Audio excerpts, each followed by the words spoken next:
In this video, we will explain the keypad configuration along with the various diagnostics shown on the display screen. The Settings function button is used to enter the basic setup information required at the time of installation. The Manual Regen function button is used to initiate either an immediate or delayed manual regeneration. And the arrow up and down buttons are used to increase or decrease the value of the settings while in the various programming modes.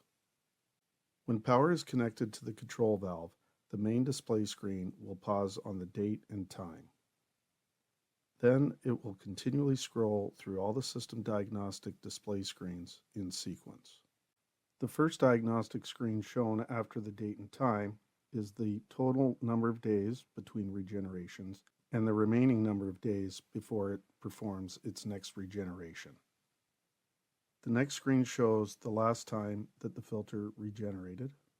This screen shows the total number of regenerations that the filter has performed since it was installed, followed by the total treated amount of gallons that has passed through the filter since it was installed as well. This shows the current flow rate and the peak flow rate since the filter last regenerated. This shows the maximum number of days in which the filter will perform a regeneration. When the display shows Delayed Regen Off, this means that the filter has not yet queued a regeneration to be performed this evening. Whereas if it states Delayed Regen On, it means that the filter has been queued to regenerate tonight. And for this example, the regeneration time for this filter is 12 a.m. or midnight.